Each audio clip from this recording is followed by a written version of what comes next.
بسم الله الرحمن الرحيم. الحمد لله رب العالمين،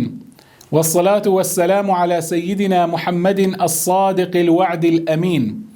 اللهم لا علم لنا إلا ما علمتنا إنك أنت العليم الحكيم.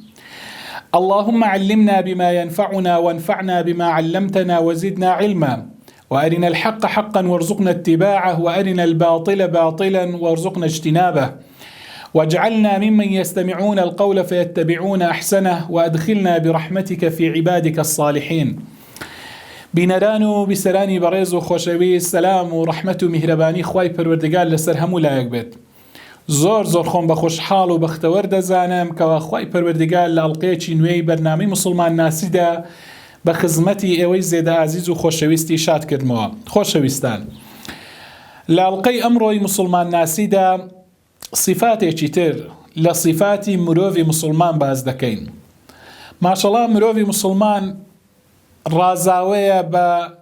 صفاتی جوان هەموو صفاتەکانی لە یەکتری جوانترن. هەر صفاتەی کە هەر ڕۆژەی باسی دەکەی لە صفاتەکەی تری جوانتر و ڕازاوەترە. ئەو صفاتی ئەمڕۆ کە باسی دەکەین بریتیە لە صفەتی بیرڕۆشنی، یاخود بە شێوازێکی تر بڵێم لە صفاتی ڕۆشنبیری. واتە مرۆڤی موسڵمان بیری ڕۆشنە، کەسێکی ڕۆشنبیرە، مثقف الفکرە. باشە، ئەمە صفەتێکە لە صفاتی مرۆڤی موسڵمان. بەڵێ مرۆڤی موسڵمان باش و باش دەزانێتن کە دینی ئێمە فەرمانی پێکردوین بە زانست و زانیاری، بە عیلم و معریفەت. یەکەم ئاەتێک کە بۆ پێغەمبەری خوا عەلەیهی السەڵات وەسسەلام هاتۆتە خوارەوە فەرمان دەکات بە خوێندنەوە، دەفەرمێتن ئیقڕە بسم ربک الذی خەلق. بەڵێ فەرمان بە پێغەمبەری خوا عەلەیهی السەڵات وەسسەلام دەکاتن کە بخوێنە بە ناوی ئەو کەسەی ئەو زاتەی کە تۆی دروست کردووە. اینجا خوای پەروەردگار سوێن بە ئامرازەکانی نووسین دەخواتن، ئەدەواتی کتابەت و نووسین. دەفەرمێت نون والقەلەمی وما یەسطوڕون. بەڵێ خوای پەروەردگار سوێن بە قەڵەم دەخواتن و ئەوەی پێی دەنووسرێتن. و هەروەها قورئان، ئەگەر تەماشای قورئانی پیرۆزکەی دەبینی بەردەوام بانگەوازی ئێمە دەکاتن بۆ بەکارهێنانی عەقڵ، بۆ بەکارهێنانی ژیری. بەڵێ بۆ ئەوەی کە تەماشا بکەین، بیر بکەینەوە، زۆر بیر بکەینەوە، هەمیشە تەماشای ئاەتەکان کەم. دەفەرمێتن لە ئايات لأولی الألباب، ئەمە ئايات و نیشانن بۆ کەسانی خاوەن عەقڵ واتەوانەی کە تێبفکرن. اینجا دەفەرمێ وەلیقەومی یعقیلون، بۆ کەسانی خاوەن عاقڵ و قەومی عاقڵ و ژیر. ئەفەلا یەتەفەکەڕون، ئایا ئەوانە بیر ناکەنەوە؟ یعنی ئاەتەکانی قورئانی پیرۆز هەموو هانمانەدەن بۆ ئەوەی کە بیر بکەینەوە، کە عەقڵمان بەکاربێنین، کە ژیر بین، کە ڕۆشنبیر بین. بۆیە خۆشەویستان، ثەقافەت یاخود ڕۆشنبیری ئەگەر بە کورتی پێناسەی بکەین بریتیە لەوەی کە تۆ هەموو شتێک بریتیە لەوەی کە ئەن تەعریفە شەیئەن عن كل شەیء، شتێک لە هەموو شتێک بزانین، لە هەموو شتێک بزانین. پێناسەکەی بریتیە لەوەی لە هەموو شتێک بزانی. ئەمە پێناسەی ثەقافەتە یاخود پێناسەی ڕۆشنبیریە. بەڕاستی خۆشەویستان، ئەو کەسە هەڵەیەکە واگومان باتن کە مثەقاف یا کەسی ڕۆشنبیر بریتیە لەو کەسەی کە بڕوانامەی بەرزبەرزی هەبێتن. لە یەکێک لە زانکۆ بەرزەکان مەسەلەن بۆ نمونە باوەڕنامەی هەبێت، ماستەر بی، دکتۆرا بیتن، بەکالۆریۆز بیتن، یعنی پێت وابیتن مرۆڤی مثەقاف ڕۆشنبیر ئەو کەسەیە ئەم باوەڕنامانەی بڕوانامانەی هەبێتن، یان وەکو دەڵێن هەنگاوێکی گەورەی لە بواری عیلم و فەندا، زانست و هونەردا بڕی بێتن، ئەمە پێی بڵێن ڕۆشنبیر. نەخێر. یاخود کەسێک کە نازناوێکی زانستی وەرگردوێتن لە یەکێک لە دەستە لە هیئات و لە جامیعات یاخود لە کۆمەڵگە زانستیەکان لە جەمعیاتی زانستی لەوانە باوەڕنامە و یاخود لەقەبی عیلمی وەرگربێتن نەخێر شەرت نییە کە کەسی ڕۆشنبیر تەنها ئەوە بێتن لەوانەیە ئەوانە ڕۆشنبیر بن لەوانەیە ڕۆشنبیر لەو جۆرە کەسانە بن و لەوانە شەڕ غەیری ئەوانیش بن واتە مەرج نییە تەنها ئەوەی شەهادەی هەبێ ڕۆشنبیر بێتن لەوانەیە باوەڕنامە و شەهادەی گەورەی هەبێت و ڕۆشنبیریش نەبێ و لەوانەشە هیچ باوەڕنامە و بڕوانامەیەکی نەبێتن لە هیچ زانکۆیەک دەرنەچوو بێتن بەڵام ڕۆشنبیرێکی مەزن بێتن بۆیە وەکو گوتم یعنی ئەمە پێوەەر نییە بەڕاستی مرۆڤی ڕۆشنبیر ئەو کەسەیە کە هەوڵ دەداتن دەوروبەری خۆی ئەو شتانەی کە لە دەوروبەرین هەوڵ دەدات بیان ناسێت بزانێت چ لە دەوروبەری ئەگوزارێتن ئەمە صفاتی مرۆڤی ڕۆشنبیرە و هەروەها هەڵوەستە دەکاتن لەوەی کە لە دەوروبەری ئەگوزارێتن ئەمە ئیشی مرۆڤی ڕۆشنبیرە و ئەمەش طبعاً کەی دەبێتن کەی ڕوودەدات هەر کاتێک کە ئەو کەسە معلومات زانیاری زۆری کۆ کردەوە و ئاسۆیەکی فراوانی هەبوو لە بیرکردنەوەدا لە تێفکریندا ئەمە ئەو کەسە ئەو کاتە دەگاتە ئەو پلەیە کەواتە بە شێوازێکی تر دەتوانم بڵێم ڕۆشنبیر کەسی مثەقاف ئەو کەسە نییە کە معلوماتی زۆری هەبێتن لەوانەیە کە سیوامان هەبێت معلوماتی زۆری هەبێت بەڵام معلوماتەکانی پەرش و بڵاو بن معلوماتی پەرش و بڵاوی زۆر کابرا زۆر معلومات و زانیاری زۆر لەلابێ بەڵام پەرش و بڵاو بێ ئەمە نابیتە ڕۆشنبیر کەسی ڕۆشنبیر ئەم جۆرە کەسەش نییە بەڵکو کەسی ڕۆشنبیر ئەو کەسەیە کە زانیاری هەیە بەڵام زانیاریەکانی هەموو بەیەکەوە گرێدراون پەرش و بڵاو نین و کەڵەکەبووی سەریەکدین هەموو زانیاریەکانی بەیەکەوە بەستۆتەوە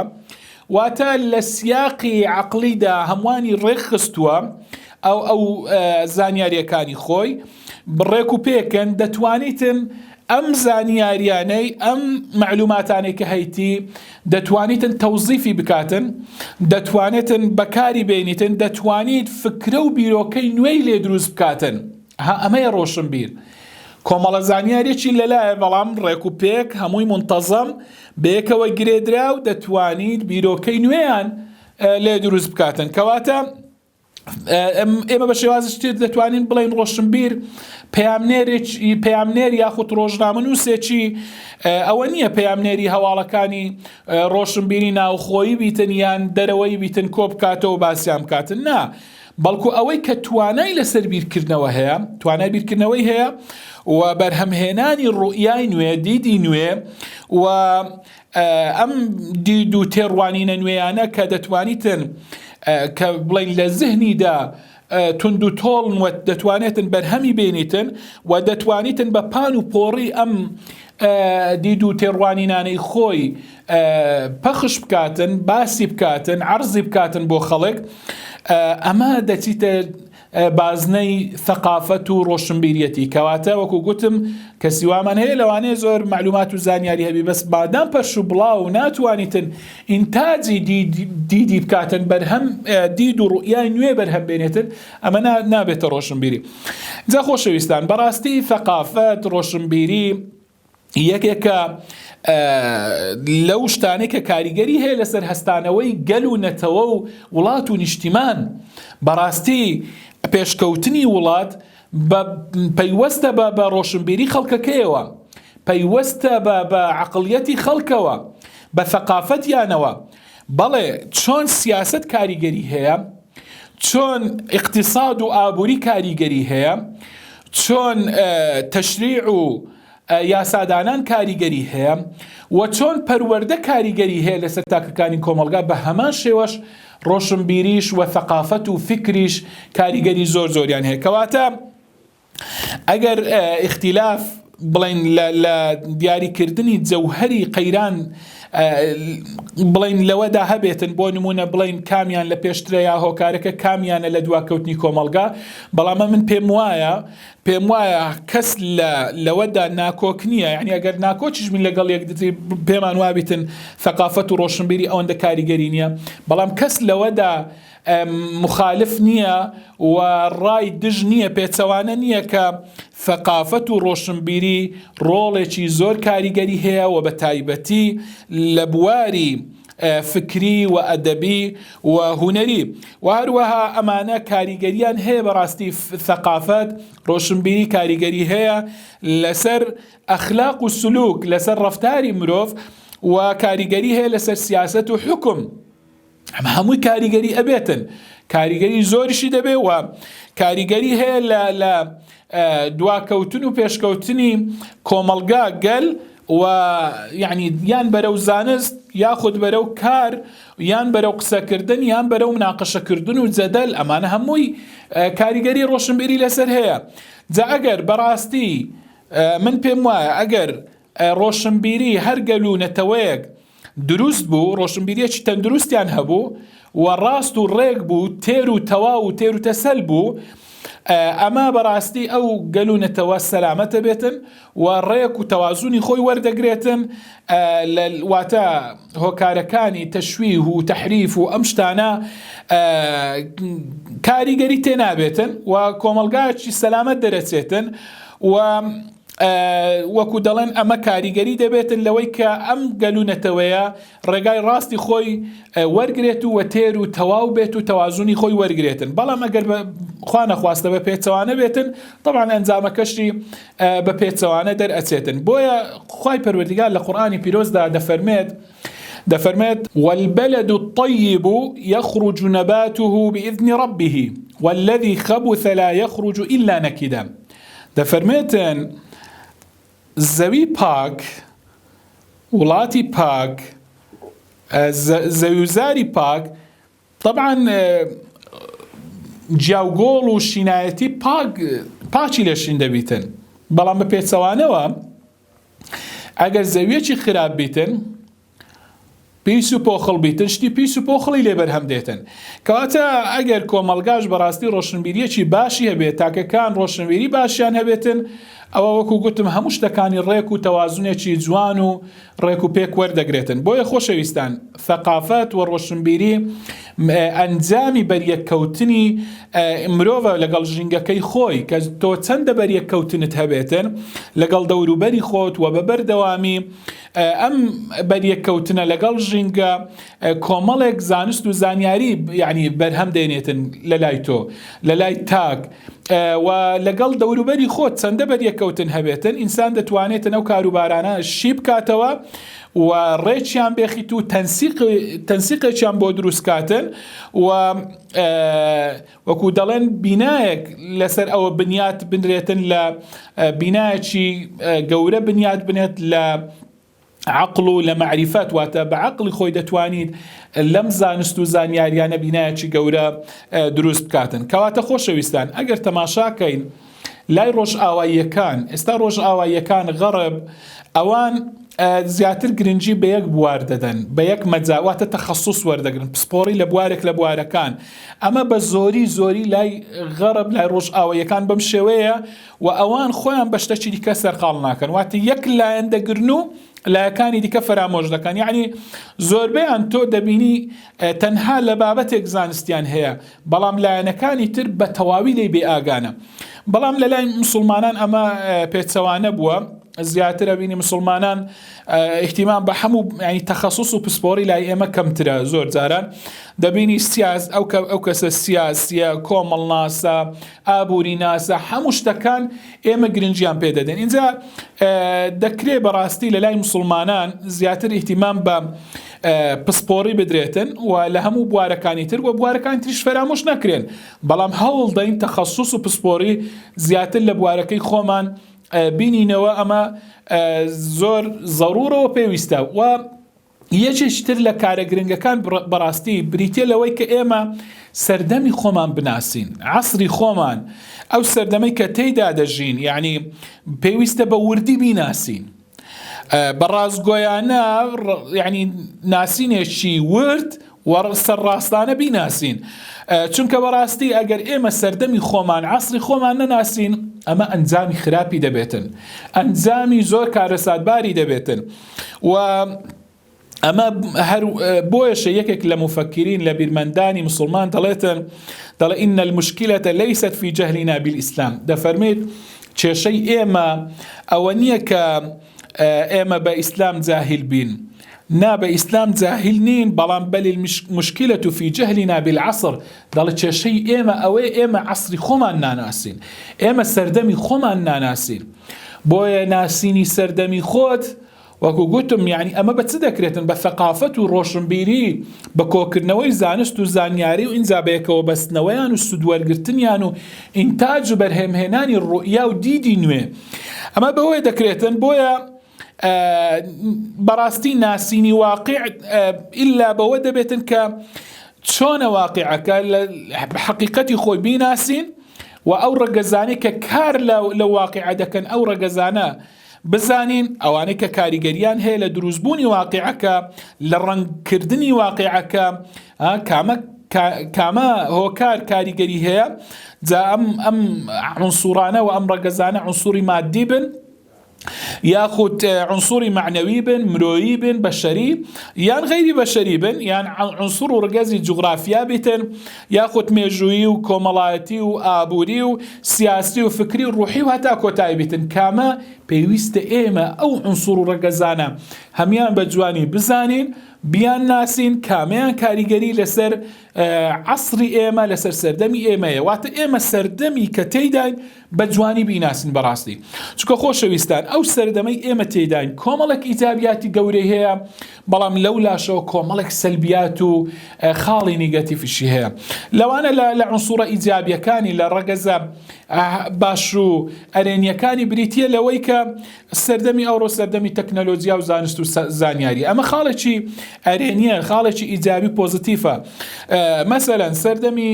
ئازادیەکان و مافی مرۆڤ و سەربەخۆیی بوونی گەلان، ئەمە ئەگەر وەکو دەڵێن سەداسەتیش نەبێتن، بەڵام بە هەر حاڵ خاڵێکی ئیجابیە، یعنی تا ڕادەیەک سوودی لێ وەردەگرێت. یاخود مەسەلەن سەردەمی خێراییە، عەسری سورعەیە ئەمڕۆکە، سەردەمی تەکەتولات و پێکەوە گرێدانی چەندین دەوڵەت و یەکێتیەکانە، ئەمانە هەموو خاڵی ئیجابین. بەڵام سەردەمی تەختیتە، ئەمڕۆکە سەردەمی پلاندانانە، ئەمە خاڵی ئیجابین، بەڵام لەو لاشۆ کۆمەڵێک خاڵی نێگەتیف و سەلبیشی هەیە. مەسەلەن ئەمڕۆ سەردەمی مادیەتە، زیاتر لایانی مادی زاڵە بەسەر هەموو شتێکدا، سەردەمی ئەوەیە کە مرۆڤ بە دوای ئارەزوەکانی خۆی کەوتووە، سەردەمی پیسکردنی ژینگەیە بە هەموو ڕەنگەکانیەوە، سەردەمی زیاتر ئامرازەکانە نەک مەبەست و ئامانجەکان، سەردەمی قەلەق و نەخۆشی نەفسیەکانە. ئێجا پێویستە ئێمە بەڕاستی ئەم سەردەمی خۆمان بە جوانی بناسین و بیزانین. ئینجا بەڕاستی زۆر کەس هەیە دەربارەی ئەم عەسر و سەردەمەی خۆمان بووینە سێ بەش، هەیە بە تەواوی لەگەڵی توایتەوە، هەیە بە تەواوی لەبەری ڕاکردووە بۆ گەڕاوەتەوە ڕابرد و جارێکی دیکە، بەڵام نە ئێمە پێویستە لەو نێوەندەدا بین. واتە دەکرێتن ئێمە بە ئیرادەی خۆمان و بەویستی خۆمان بتوانین بەرامبەر ئەو کارلێک و ئەم کاریگەریانە ئەوە وەرگرینەوەی کە سوودمان پێدەگەینیتن و ئەوەی کە زەرەرمان پێدەگەینیتن لای دەین، ئەم شتانە جێبەجێ نەکەین. بۆیە خۆشەویستان سەردەمی ئەوڕۆ سەردەمی ڕۆژ ئاوانیە، وەکو هەندێک کەس پێی وایە سەردەمی غەربە، نەخێر، بەڵکو پێویستە ئەوە بزانین کە ئەمڕۆ جیهانی ئیسلامیش هەیە، جیهانی شەرقی هەیە، ڕۆژهەڵاتی هەیە و زانست پەیوەست نییە بە ڕۆژهەڵات و ڕۆژ ئاوە، بەڵکو زانست شتێکی کەونیە. بەڵام ثەقافەت و ڕۆشنبیری هەر قەوم و ملەتێک ثەقافەت و ڕۆشنبیری تایبەتی خۆی هەیە. واتە ئەو کەسانی کە دەڵێن ثەقافەت یەک بە شەش شتێکی هەڵەیە بیرۆکەیەکی هەڵەیە نەخێر هەر کۆمەڵە و هەر ئومەتە و هەر گەلوونەتەوە ڕۆشنبیری خۆی هەیە ئەکرێ من عفوان بە ثەقافەت و بە ڕۆشنبیری خۆمەوە پابەند بم هی خەڵکی دیکە وەرنەگرم بەڵام لە زانست و زانیاریەکەی سودمەند بم ئەمە خاڵێکی گرنگە کە مرۆڤی مسلمان پێویستە ئاگامان لێبێ یعنی ئەگە تەماشای یابانیەکان کەین هەستان لە لای ڕۆژئاواییەکان عیلم و مەنهەج و پەیڕە و پرۆگرامیان لێ وەرگرتن سوودیان وەرگرت بەڵام لەو لای عەقیدە و شەریعەت و شەعائیرەکانی خۆیان دروشمە دینیەکانی خۆیان هەروەکو خۆی مایەوە واتە پابەند نەبوون بە دینی ڕۆژئاواوە بەڵکو تەنها لە زانست و زانیاریە سوودیان لێ وەرگرتن بۆیە گرنگە ئێمەی مسلمانیش و غەرب و ڕۆژئاواش هەمووی بەڕاستی شەڕ نییە بەڵکو خێریشی زۆر تێدایە زانستی زۆر باشی لێ دەتوانین سوودی لێ وەرگرین کاری باشیان هەیە دەکرێتن لەو کارە چاکانەیان سوود وەرگرین ئەخلاقی جوان هەیە دەکرێت سوودی لێ وەرگرین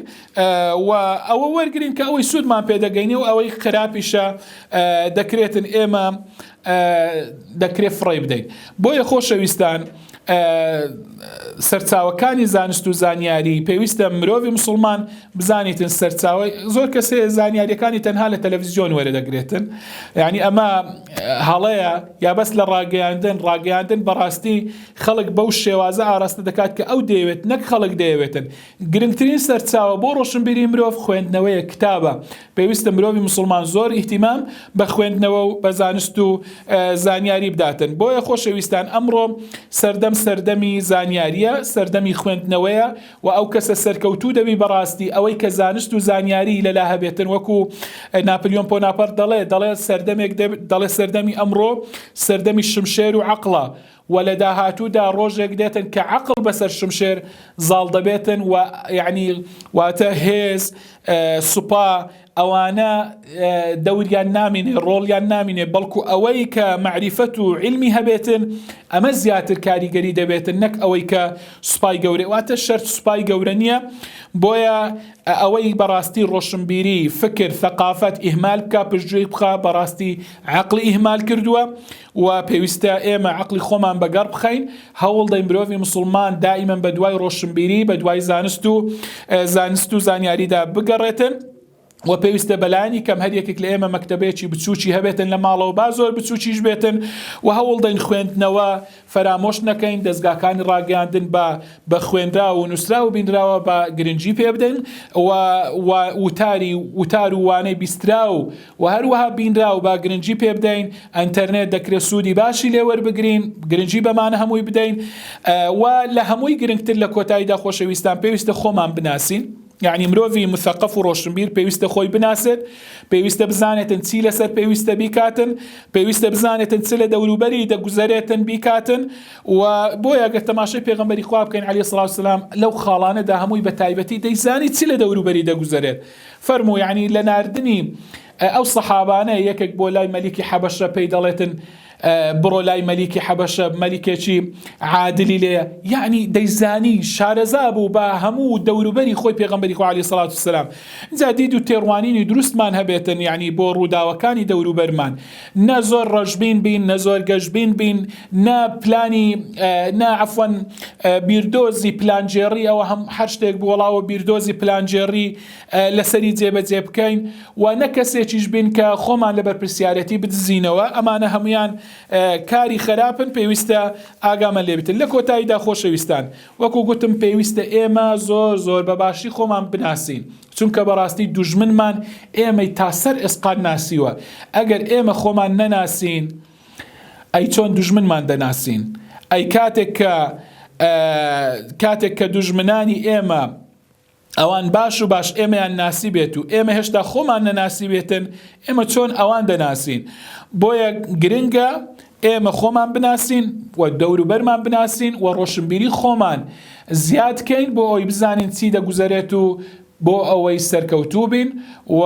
سەرفرازی هەردوو جیهان بین لێرە خۆشەویستان ئەم ڕۆژ بەم شێوەیە گەیشتینە کۆتای ئەڵقەی ئەمڕۆ تا ئەڵقەی داهاتوو بەخواتان دەسپێرم خواتان لەگەڵ وەسەلام عەلەیکم وەڕەحمەتوڵڵاهی وبەرەکاتوه